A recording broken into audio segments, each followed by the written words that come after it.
Good morning students, स्वागत है आपका ऑनलाइन क्लासेस में। मैं दिलीप शास्त्री। स्टूडेंट्स, कल हमने निर्धनता एक चुनौती है उसके बारे में पढ़ा था। उसका हमने तीसरे पार्ट का अध्ययन किया।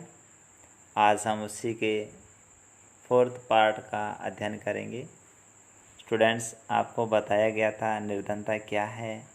निर्धनता हमारे विश्व के लिए एक चुनौती बनकर क्यों उभरी है, यानी ये कह सकते हैं विश्व के लिए भी चुनौती क्यों है, और इसके सरकारी आयाम के द्वारा या सरकारी जो चुनौती है वो किस प्रकार से उसको मात दे सकती है, और हमारा क्या कर्तव्य है निर्धनता को दूर करने के लिए, इस संबंधित पढ़ा था। लेकिन आज हम निर्धनता के कारण के बारे में अध्ययन करेंगे।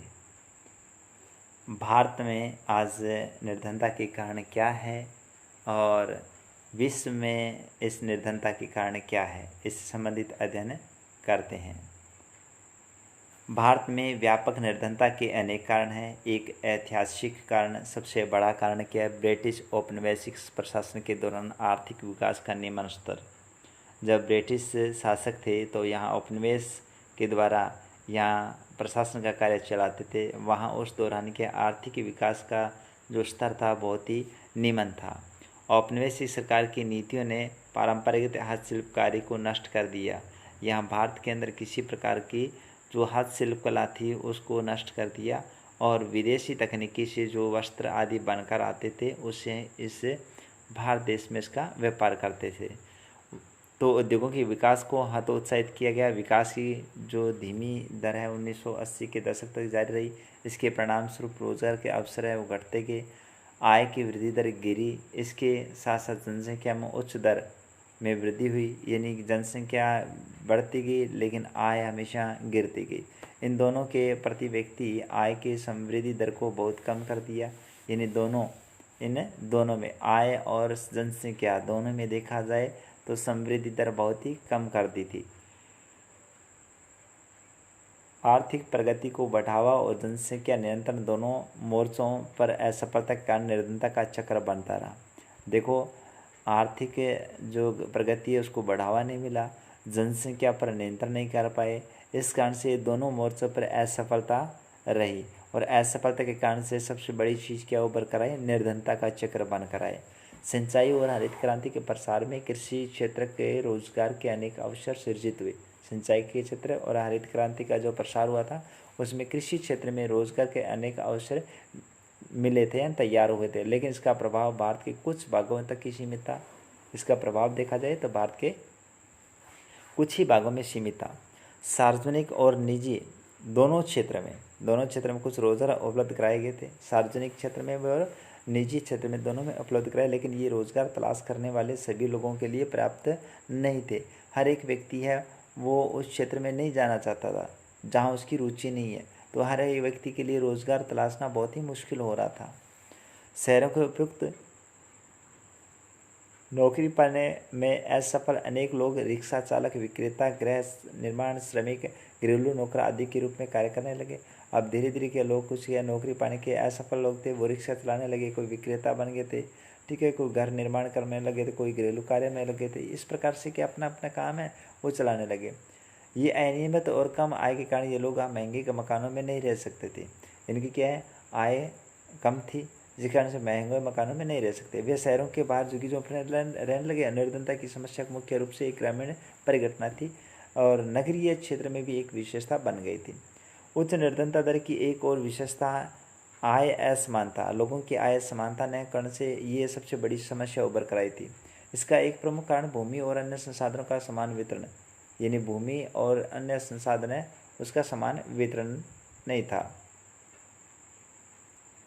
भारत के सामने के अनेक नीतियों के बावजूद हम किसी भी सार्थक ढंग से इस मुद्दे पर निपट नहीं सके, यानी इस मुद्दे को ख़त्म नहीं कर सके। ग्रामीण क्षेत्र में परिसंपत्तियों के पुनर्वितरण पर लक्षित भूमि सुधार जैसे प्रमुख नीति पहल को ज़्यादातर राज्य सरकारों ने प्रभावी ढंग से क्रियान्वित नहीं किया। कुछ राज्य सरकार है उदासीनता के कारण से वो प्रभावी ढंग से क्रियान्वित भी नहीं हो उसका। चूँकि भारत में भूमि संसाधनों की कमी की निर्धनता के प्रमुख कारण मानी गई थी और इस नीति का उचित क्रियान्वयन में करोड़ों ग्रामीण निर्धनों को जीवन सुधार में नहीं लगा सका था। सामाजिक और सांस्कृतिक और आर्थिक कारक भी निर्धनता के उत्तरदायी है। अति निर्धनों सहित भारत के लोग सामाजिक दायित्व और धार्मिक अनुष्ठानों के आयोजन में बहुत पैसा खर्च करते थे। किसमें? कि अति निर्धनता होने के बावजूद भी भारत के लोग धार्मिक अनुष्ठान में सबसे ज़्यादा रुपये खर्च करते थे। छोटे किसानों को बीज, उर्वरक, कीटनाशकों, कृषि आगतों की खरीदारी के लिए धनराशि की जरूरत होती थी, लेकिन धनराशि अधिक न होने पर वो साहूकार से धन उधार लेते थे। चूँकि निर्धन कठिनाई से होते बचत पगार पाते थे, इसके लिए कर्ज लेते, निर्धनता के चलते पुनः भुगतान करने के असमर्थता कारण ऋणग्रस्त हो जाते थे। ठीक है, और ऋणग्रस्त होने के कारण से वो उसका परिणाम है दोनों तरफ से उसे भुगतान भी करना पड़ता था और साथ में उसको ब्याज भी देना पड़ता था। अब है निर्धनता निरोधी उपाय। निर्धनता को कैसे रोका जा सकता है, इसका कोई उपाय क्या है? इसका उपाय क्या है? निर्धनता उन्मूलन भारत की विकास नीति का एक प्रमुख उद्देश्य रहा है और सरकार की वर्तमान निर्धनता निरोधी रणनीति है मोटे तौर से दो कारकों में विभाजित कर सकते हैं। दो कारकों पे से रोका जा सकता है: आर्थिक समृद्धि को प्रोत्साहित करके और लक्षित निर्धनता निरोधी कार्यों पर निर्भर करके। सबसे पहले आर्थिक वृद्धि करके, दूसरा है लक्षित निर्धनता निरोधी, यानी एक निर्धनता को एक लक्ष्य मान करके उसको रोका जा सकता है। 19 के दशक के आरंभ तक समाप्त हुए 30 वर्ष की अवधि के दौरान प्रति व्यक्ति आय में कोई वृद्धि नहीं हुई। देखो 19 के दशक में यानी 1980 के दशक में आरंभ तक समाप्त हुए 30 वर्ष की अवधि के दौरान प्रति व्यक्ति आय में कोई वृद्धि नहीं हुई और निर्धनता में भी अधिक कमी नहीं आई। न तो आय में वृद्धि हुई है न निर्धनता में कमी आई है। इसका मतलब वैसा का वैसा ही चला आ रहा है। 1950 के दशक के आरंभ में अधिकाधिक निर्धनता अनुपात 45% का था और 1980 के दशक आरंभ में वही बना रहा। 1950 से लेकर 1980 के बीच में कोई परिवर्तन नहीं आया। यदि परिवर्तन हुआ तो नाम मात्र का हुआ। 1980 के दशक में भारत की आर्थिक समृद्धि दर विश्व में सबसे अधिक रही। समृद्धि दर 1970 के दशक में करीब 3.5% की औसत से बढ़कर 1980 और 1990 के दशक में 6% के करीब पहुँच गई थी। विकास की उच्च दर में निर्धनता को कम करने में एक महत्वपूर्ण भूमिका निभाई।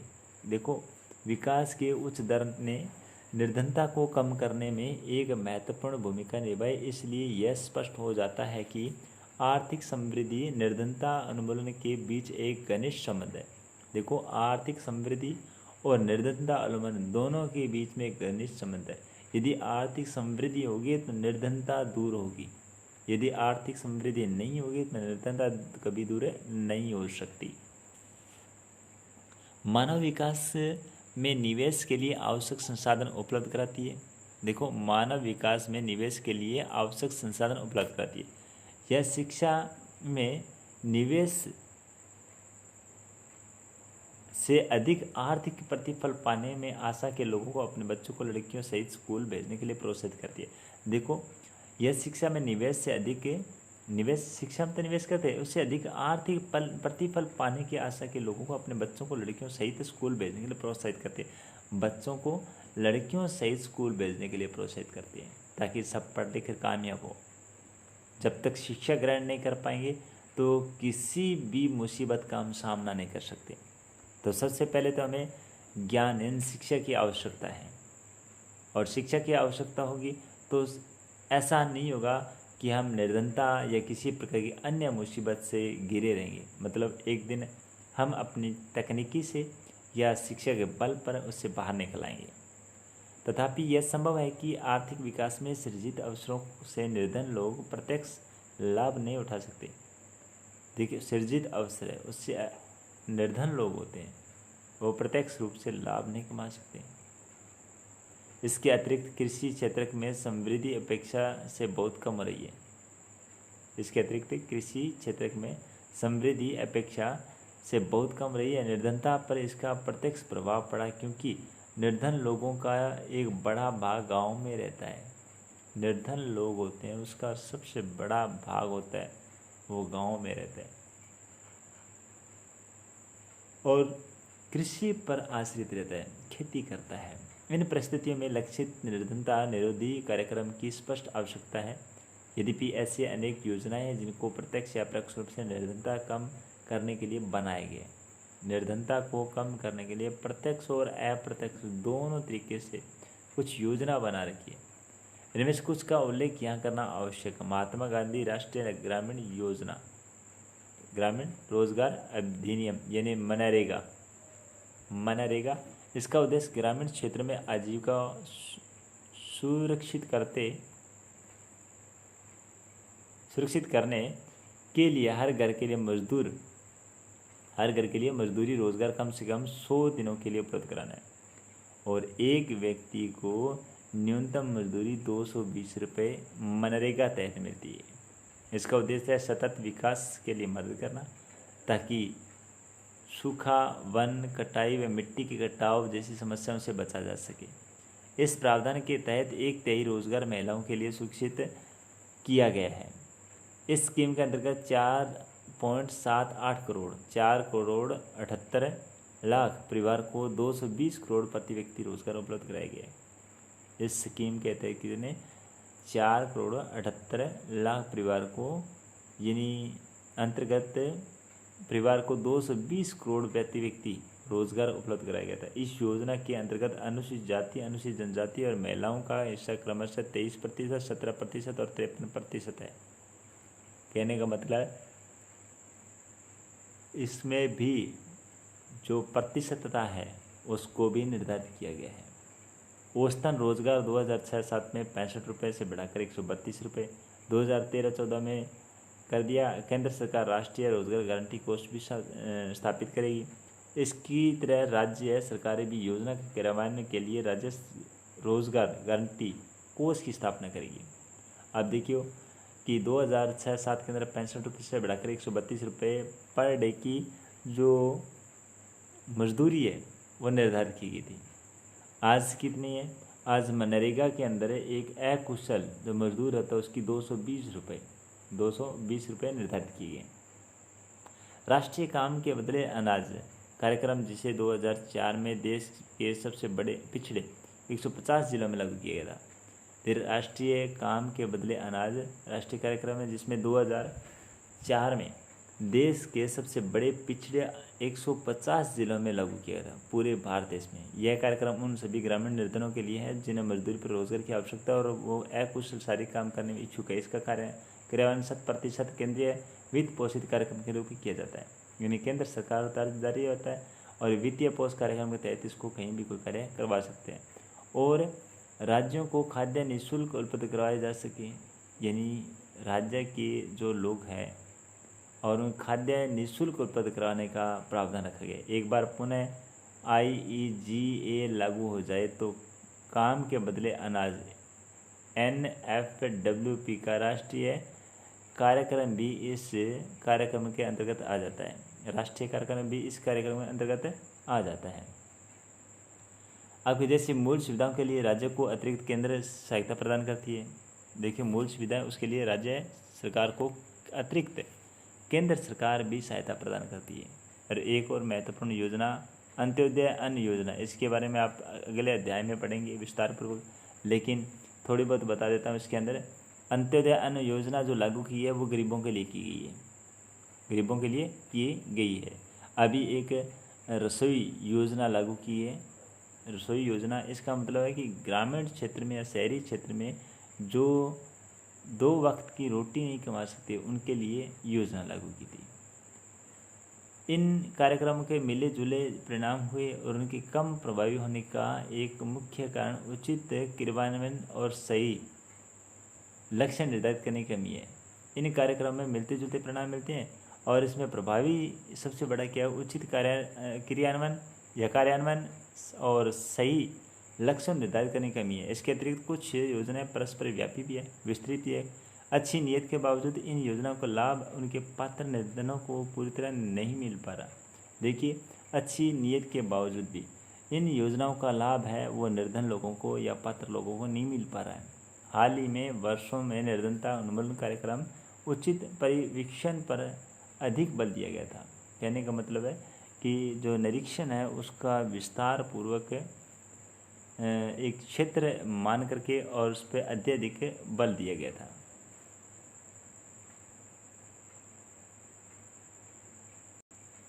अब भावी चुनौतियां क्या है? भारत में निर्धनता में अनिश्चित रूप से गिरावट आई है। भारत में निर्धनता में क्या है? अनिश्चित रूप से गिरावट है, लेकिन प्रगति के बावजूद निर्धनता उन्मूलन भारत की एक सबसे बड़ी बाध्यकारी चुनौती है। देखो, निर्धनता में गिरावट आ रही है, इसके बावजूद भी क्या निर्धनता उन्मूलन में भारत के लिए सबसे बाध्यकारी चुनौती है। यानी इस उन्मूलन में निर्धनता को किस प्रकार से नष्ट किया जाए, यानी ख़त्म किया जाए। ग्रामीण और शहरी क्षेत्र में विभिन्न राज्यों में निर्धनता की व्यापक असमानता है। कुछ सामाजिक और आर्थिक समूह निर्धनता के प्रति अधिक असुरक्षित महसूस करता है। आशा की जा रही है कि निर्धनता उन्मूलन में अगले 10 से 15 वर्षों में अधिक प्रगति होगी। आशा करते हैं निर्धनता उन्मूलन में अगले 10 से 15 वर्ष में अधिक प्रगति होगी। यह मुख्यतः उच्च आर्थिक समृद्धि, सर्वजनीय निःशुल्क प्राथमिक शिक्षा पर जोर दिया गया है और जनसंख्या विकास में गिरावट महिला और समाज के आर्थिक रूप से कमजोर वर्गों के बढ़ते सशक्तिकरण के कारण संभव हो सका है। कहने का मतलब है कि सर्वजनीय निःशुल्क प्राथमिक शिक्षा पर जोर दिया है, जनसंख्या विकास में गिरावट आई है, महिला और समाज में आर्थिक रूप से कमजोर लोगों को किसी न किसी प्रकार सहायता देकर के सशक्तिकरण के कारण भी किया गया है। लोगों के लिए निर्धनता की अधिकाधिक परिभाषा उनके केवल एक सीमित भाग पर लागू होती है। यह न्यूनतम जीवन निर्वाह के उचित स्तर की अपेक्षा जीवन निर्वाह के न्यूनतम स्तर के विषय में है। देखो, लोगों की निर्धनता अधिकाधिक है, उसकी परिभाषा देखें तो केवल सीमित भाग पर लागू होती है। किस पर? सीमित भाग पर लागू होती है और यह न्यूनतम जीवन निर्वाह के उचित स्तर की अपेक्षा जीवन निर्वाह के न्यूनतम स्तर के विषय में है। अनेक बुद्धिजीवियों ने इसका समर्थन भी किया है और मानव निर्धनता तक ला भी दिया है। यानी अवधारणा को मानव निर्धनता तक ले आए थे। हो सकता है कि बड़ी संख्या के लोग अपना भोजन जुटाने में समर्थ हो, लेकिन क्या उसके पास शिक्षा है, क्या घर है, या स्वास्थ्य सेवाएं हैं, रोजगार की सुरक्षा है, आत्मविश्वास है उनको?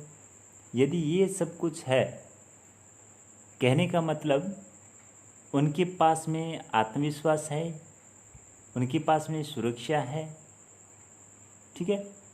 क्या वे जाति और लिंग के आधार पर भेदभाव से मुक्त हैं? क्या बाल श्रम की प्रथा अब भी प्रचलित है? ठीक है, ये क्वेश्चन हमेशा उनके सामने खड़े हो जाते हैं। स्वास्थ्य की सुविधा है, शिक्षा उसे मिल रही है उस या नहीं, उसका घर है या नहीं है, तो ये सब चीज़ें एक प्रश्न चिन्ह खड़ा कर देती है। ये निर्धनता विशेष है, वो अपने आप ही सामने हमारे एक तस्वीर बनकर आ जाती है। विकास के साथ निर्धनता की परिभाषा भी बदलती है। निर्धनता उन्मूलन हमेशा एक गतिशील लक्ष्य है। आशा है कि हम अगले दशक के अंत तक सभी लोगों को केवल आय के संदर्भ में न्यूनतम आवश्यक आय उपलब्ध करा सकेंगे, यानी जिसी उसकी योग्यता है उसके अनुसार उसे आय उपलब्ध करवा सकेंगे। सभी को स्वास्थ्य सेवा, शिक्षा और रोजगार सुरक्षा उपलब्ध कराना, लैंगिक समानता तथा निर्धनता का सम्मान जैसे बड़ी चुनौतियों से हमारे लक्ष्य होंगे। ये और भी बड़े काम करेंगे, यानी लक्ष्य जो निर्धारित किया गया है वो लक्ष्य पूरा होगा। ये गरीबी उन्मूलन के अंतर्गत आता है। तो विद्यार्थियों, आज हमारा ये निर्धनता एक चुनौती अध्याय है वो समाप्त हुआ और इसके जो प्रश्नोत्तर है वो विस्तार पूर्वक करेंगे और विद्यार्थियों से एक विशेष सलाह है कि जब भी लेसन पढ़ते हो या इस वीडियो को समझते हो या सुनते हो, उस दौरान एक एक वर्डिंग पर विशेष तौर से ध्यान दें। वर्डिंग उस पर विशेष ध्यान दें। तो धन्यवाद आज के लिए। कल हम एक नया अध्याय शुरू करेंगे।